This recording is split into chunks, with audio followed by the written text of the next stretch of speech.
But we are putting the whole issue. Heard and within panel, been teaching this for court will not even be big enough for all of you. my Because lords. the first court itself was not big enough. My lords, we are all My lords, teaching. আজ 5ই August আজকে কিন্তু chamber হিয়ারিংয়ের কথা আশা করি আপনারা জানেন। আজকে কিন্তু chamber hearing হতে চলেছে সুপ্রিম কোর্টে।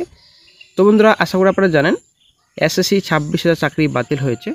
এসএসসি 26,000 চাকরি বাতিল হওয়ার পরে কিন্তু রাজ্য সরকার এফআইএল করেছিলেন। এফআইএলে কিন্তু 31শে ডিসেম্বর অবধি কিন্তু চাকরি করতে পারবেন, তারপরে কিন্তু চাকরি বাতিল।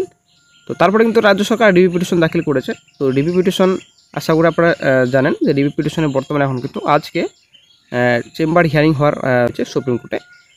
তো আপনারা অনেক দেখতে পাচ্ছেন ডায়েরি নাম্বার এখানে রয়েছে। তো এখানে সমস্ত ডিটেলস রয়েছে, ডায়েরি নাম্বার রয়েছে, কেস নাম্বার রয়েছে, আরপিসি রয়েছে যেহেতু চেম্বার হিয়ারিং। তো সিআর নাম্বার 5825। তো honourable mister justice Sanjay Kumar এবং অনারেবল মিস্টার জাস্টিস সতীশ চন্দ্র শর্মার বেঞ্চে কিন্তু হিয়ারিং হতে চলেছে আজকে। সিআর নাম্বার 1001 রয়েছে। Court of India security and review petitions by circulation.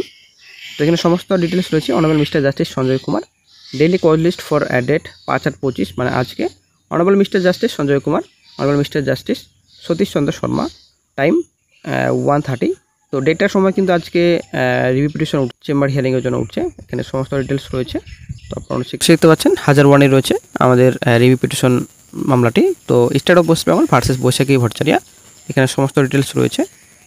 বন্ধুরা চেম্বার হিয়ারিংয়ে যোগ্যদের চাকরি ফিরে আসবে, যোগ্যদের চাকরি কি পূর্ণবল থাকবে? তো গতকালকে আশা করি আপনারা জানেন গতকালকে কিন্তু সুপ্রিম কোর্টে কিন্তু যে রিভিউ পিটিশন যেটা ওপেন কোর্টে হিয়ারিং হয় এটাই কিন্তু গতকালকে অ্যাপ্লিকেশন করা হয়েছিল। তো আশা করি গতকালের রাতের দিকে আমার ভিডিওটি দেখেছেন, আশা করি সবাই আপডেট পেয়ে গেছেন।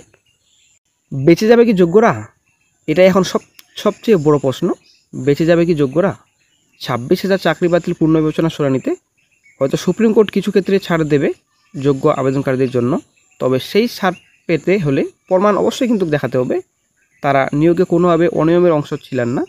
তো প্রমাণ বন্ধুরা, প্রমাণ দেখাতে না পেরেই কিন্তু আজকে 26,000 পুরো প্যানেলটাকে বাতিল করা হয়েছে। তো আজকে যদি এই 26,000 চাকরি বাতিল মামলায় কিছু মডিফিকেশন হয়, রায় যদি কিছু মডিফাই করা যায়, কি যদি একটা যে রায় দেওয়া হয়েছিল অনেক ইরোড রয়েছে যদি মডিফাই করা হয়, তো সেই রায় কি যোগ্যরা বেঁচে যাবে? তো কিসের ভিত্তিতে যোগ্যরা বাঁচবে? এটা হচ্ছে একটা প্রশ্নবোধক চিহ্ন। কারণ কোনো রকম কিন্তু রাজ্য সরকার এসএসসি হেল্প করেননি সুপ্রিম কোর্টকে এবং হাইকোর্টকে। তার জন্যই কিন্তু আজকে প্যানেল বাতিল হয়েছে 26,000 পুরো প্যানেল। এই বিষয়ে শিক্ষা মহল ও রাজনৈতিক মহল কি বলছে?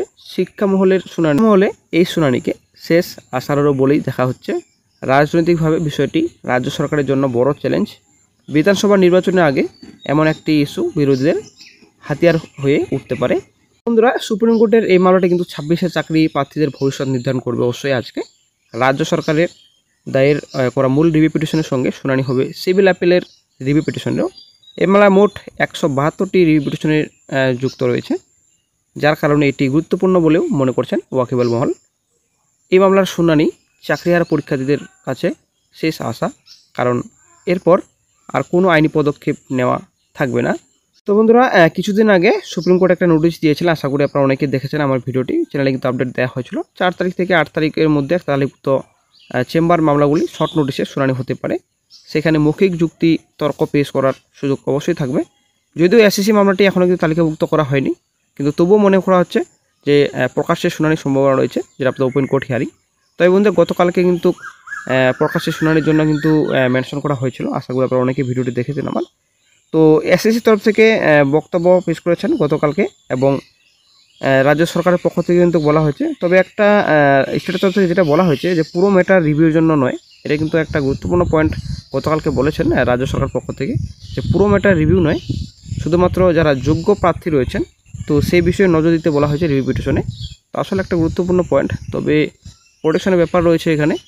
এবং আইনজীবী করুণানন্দী গতকালকে বলেছিলেন যে এই যে গত 3 তারিখে রায় দেওয়া হয়েছে, জাজমেন্ট দেওয়া হয়েছে, তো সেই জাজমেন্টে অনেক ইরোর রয়েছে। তো সেই বিষয়ে কিন্তু বিচারপতি গতকালকে বলেছিলেন, একটা কথাই বলেছেন যে এখনও পর্যন্ত রিভিউ সংক্রান্ত কোনো রকম ফাইল সার্কুলেট হয়নি। তো যখনই ফাইল সার্কুলেট হবে তখনই কিন্তু এই বিষয়ে আলোচনা করা হবে। তো বন্ধুরা গতকালকে যেহেতু বিচারপতি এই বিষয়ে এরকম একটা আভাস দিয়েছিলেন, তো আজকে কি ফাইল সার্কুলেট হয়েছে? এটা হচ্ছে একটা মেন পয়েন্ট। আজকে কি চেম্বার হিয়ারিং হবে? এটা একটা প্রশ্নবোধক চিহ্ন। যদি না হয় তবে কি হবে আজকে? নতুন ডেট কি আবারও দেওয়া হবে? তো সেটা হচ্ছে ব্যাপার। তো এবার আমরা একটু জেনে নিই যে প্রকাশ্যে শুনানি এবং চেম্বার শুনানি এর মধ্যে পার্থক্য কী।